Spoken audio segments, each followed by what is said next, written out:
Samantala, si Mayor Honey Lacuna ay nasa linya natin. Mayor, magandang morning! Si Ka Jerry at si Ka Tunying po ito.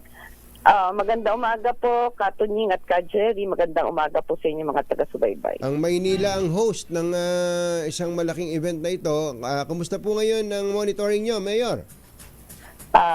Gaya nga po ng amin pong napagkasunduan, ang pamunaan po ng Iglesia ni Cristo, ay ang lungsod ng Maynila po ay nakaalalay sa lahat po ng paghahanda para po sa National Rally for Peace. Nakailang coordination din po tayo at may mga itinalaga po. Kanina naririnig ko po yung balita na naglalakad na po ang iba po mga kapatid. Yan po ay sa kadahilan na meron po mga lugar talaga kung saan maaari lang pong may mga parking area designated po tayo para po sa ating mga kapatid na tutungo po dyan sa grandstand. Opo. Yung iba po yata ang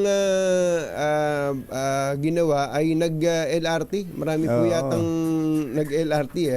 Meron din po ba kayong dineploy ng mga tao doon para sa gabayan yung mga attendees? Meron po. Meron po tayong mga kapulisan, Manila Traffic and Parking Bureau Enforcers na nakaalalay po sa lahat po ng pupunta sa Quirino Grandstand, sa lahat po ng mga lugar na maaari po nilang gamitin para makarating lang po sa Luneta Grandstand.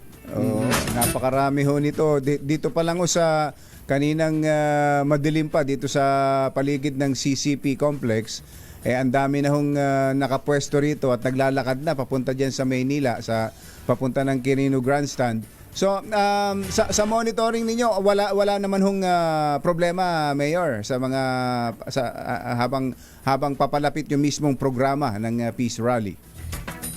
Sa ngayon po wala pa naman pong naitatala o nai-report na nagiging problema. Magsimula po kasi kaninang alas 12 ng hating gabi ay nagsarado na po tayo ng mga lugar o ng mga kalye. Nang sa gayon naman po, hindi rin mahirapan yung mga naglalakad. Hindi ho sila, hindi ho magkakaroon ng problema patungkol po sa traffic. Kapag ganito hong karaming kalaking crowd, ang problema ho lagi dito yung toilet, Mayor. Oo. Meron naman po tayong ipinobide na mga portalets po. Galing po sa lungsod ng Maynila at saka sa MMDA. Meron din po. Mukhang wala kayong masyado namang magiging problema sa basura. Sana.